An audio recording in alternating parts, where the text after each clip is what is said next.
All right, y'all.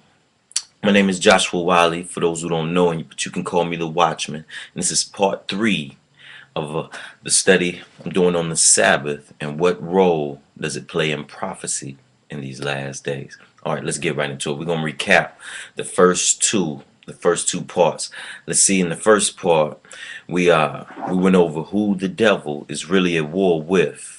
And in Revelations 12:17, it states, "For the devil was wroth with the woman and went to make war with the remnant of her seed, which keep the commandments of God and have the testimony of Jesus Christ." So right there we see that the devil is at war with any of his Bible believing people that keep God's commandments. All right, in part two, let's see, we went over which day is actually the Sabbath and how you can pinpoint the day in the Word. Because God is not going to leave you in limbo. He's going to let you know which day is actually the day that He appointed. And we also went over the changing of the Sabbath, what power or entity or structure, beast or kingdom, thought that they had authority to change God's law. And to find out which day, we went over Matthew 28 verse 1, Mark 16 verse 1, Luke 24 verse 1, and John 20 verse 1. All four of those state that the Sabbath and Jesus' resurrection are two different days. This is the Sabbath. This is Jesus' resurrection. They're two different days. And unlike many first day churches of today that celebrate Easter and the Sabbath on the same day, that's not biblical. The four verses I stated just stated plainly and clear, and we know that was God does everything for a reason. So there was a reason why he had the Holy Spirit impose on these men to write and let the world know that the Sabbath day and Jesus' resurrection is two different days, and that Jesus resurrected the day after the Sabbath. All four of those verses stated that Jesus resurrected the day after the Sabbath on the first day of the week. Again, Matt 28:1, Mark 16:1, Luke 24:1, and John 21. Okay, let's move on. Okay, now in part three, the first thing we're going to do is get into how does God feel about people who teach opposite of His Ten Commandment law. And this is very important, y'all, and I definitely had to put this in there. It saddens me because I got a lot of men that are teachers of the word, and I love them to death. We politic, we talk all the time, good brothers, and sometimes tradition and our own thoughts can get in the way of following God's word. I might think a lot of things, but I just live by thus saith the Lord. And in saying that, let's turn into Matthew 5, and we'll start at verse 17, where Jesus, He knew, being the Alpha and Omega, Jesus knew that mankind, later on, the devil would put into mankind's mind that the commandments were done away with His crucifixion. Now, Jesus, knowing that the devil would have people believing that His commandments were done away with His crucifixion and His coming, which a lot of first day teachers teach. No matter the denomination, they'll say that law was done away with after the cross. Well, let's see what Jesus thought about this. Matthew 5, verse 17, He says, "Think not that I am come to destroy the law or the prophets. I am not come to destroy, but to fulfill. For verily I say unto you, till heaven and earth pass, one jot or one tittle shall in no wise pass from the law, till all be fulfilled. Whosoever therefore shall break one of the least of these commandments, and shall teach men so, he shall be called least in the kingdom of heaven. But whosoever shall do and teach them, the same shall be called great in the kingdom of heaven." Now right there, Jesus He clearly states that till heaven and earth pass, one jot or one tittle shall in no wise pass from the law. And then he goes on to state that whosoever shall break one of the least of these commandments and teach men so shall be called least in the kingdom. Now, as we went over, let's see, and I believe it was part one. What commandment do everybody consider least? Like I said, I've never heard a teacher of the word, no matter the denomination, say it's all right to kill, it's all right to covet, it's all right to steal, it's all right to commit adultery, it's all right to serve other gods. But I have heard them same men say it's all right to worship on any day you choose, which is opposite of the fourth commandment. And for those who don't know, the fourth commandment starts at Exodus 20, verse 8.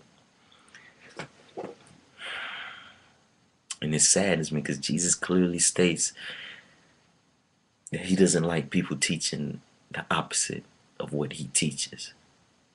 All right, let's move on. Now, why? I want to give the backdrop of this next subject, what I'm about to go into about the commandments. Now, we're about to go into Jesus's last sermon. Yeah, his last sermon. And it takes place right after they got through eating at the Last Supper. Jesus, knowing that his time was short, as the word says. Let's go back. Let's go distinctly to the word. Now, let's go to John chapter 13. And let's start at verse 2. And supper being ended, the devil having now put into the heart of Judas Iscariot, Simon's son, to betray him. Verse 3. Jesus, knowing that the Father had given all things into his hands, and that he was come from God, and went to God, he riseth from supper, and laid aside his garments, and took a towel, and girded himself. Now this is right before he washes the disciples' feet.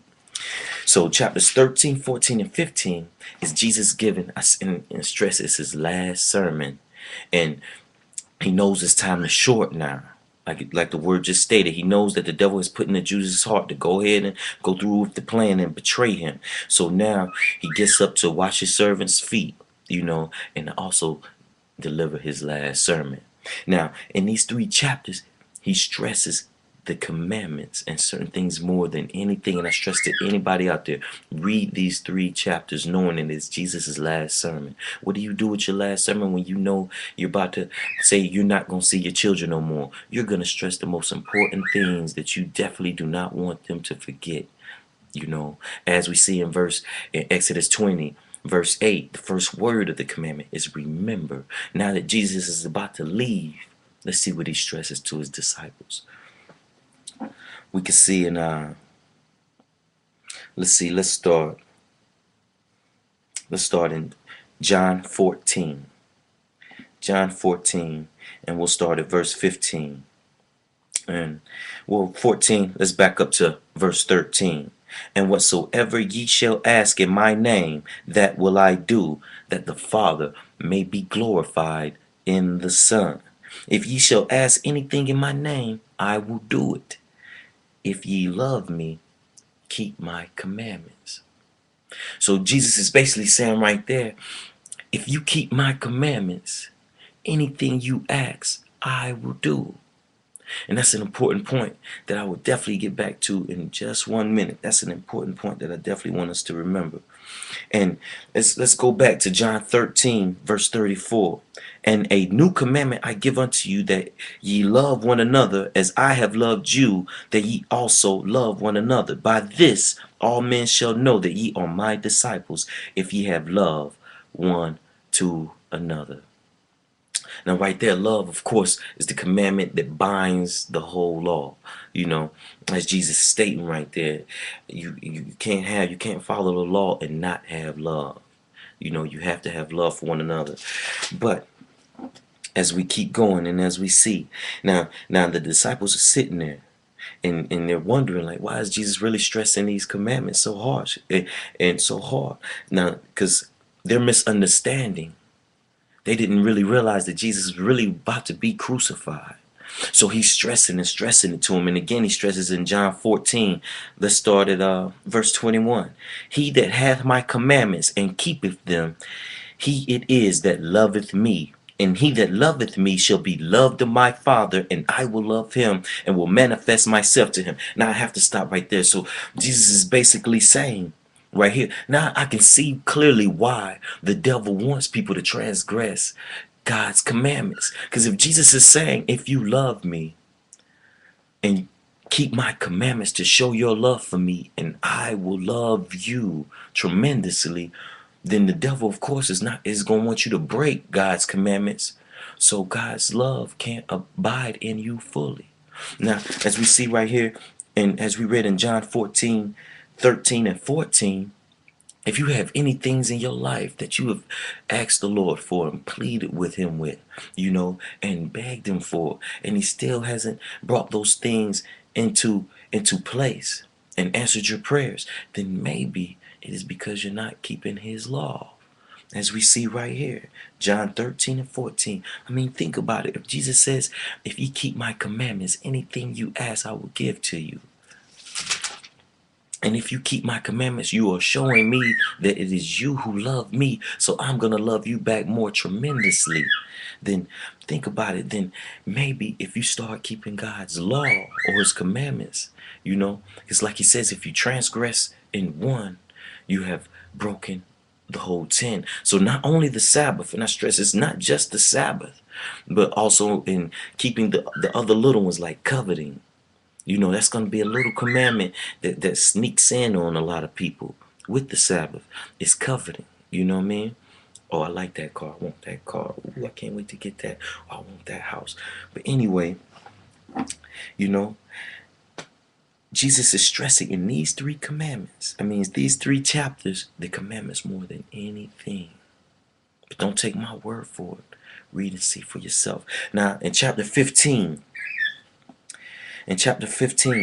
he says in verse 7, if ye abide in me, and my words abide in you, ye shall ask what ye will, and it shall be done unto you. Again, this is his last sermon, and he's stressing anything you ask, as long as you keep my words and my saying, I will give to you as comfort, because he know these times are going to be rough and harsh, what we as believing Christians are about to go through. Now, in 15 verse 10, he also states, if ye keep my commandments, ye shall abide in my love, even as I have kept my Father's commandments and abide in his love. I gotta read that again. If ye keep my commandments, ye shall abide in my love, as I have kept my Father's commandments and abide in his love. So could it be that the devil wants you to break and not keep God's commandment law in these last days, so you will not be able to fully abide in the love of God? Now let's go back in John 14:30, because Jesus saw that the confused look on his disciples' face, and so he really had to become blatant in what he states right here. Hereafter I will not talk with you much, meaning I'm not going to be able to talk with you too much more, for the prince of this world cometh, and he hath nothing in me, but that the world may know that I love the Father, and as the Father hath gave me commandments, even so I do. Arise, let us go hence. Again, even as the Father have gave me commandments, even so I do. See, he's even telling them, this is the reason why I'm giving you these commandments, because God has given them to me. And not only so you can abide in his love fully, but also abide in his joy. Let's see.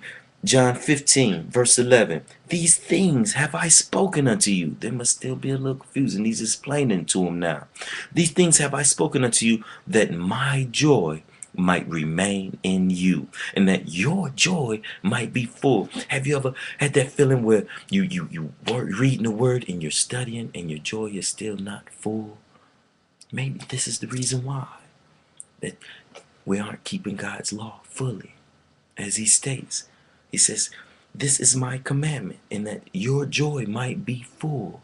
If you love me, keep my commandments. God, he's not a hard God to please. He said, just keep my commandments and love one another more than like I've loved you, and put love over all the whole law. And anything you shall ask, I will give you, and you will abide in my love and in the Father's love, and my joy might be in you. So if there's anything in your life and you're depressed and you're down and your joy in your life is not full, then go to the word, go to God's law, and he will Fill your life with love and joy, as John has clearly stated. Let's reason together.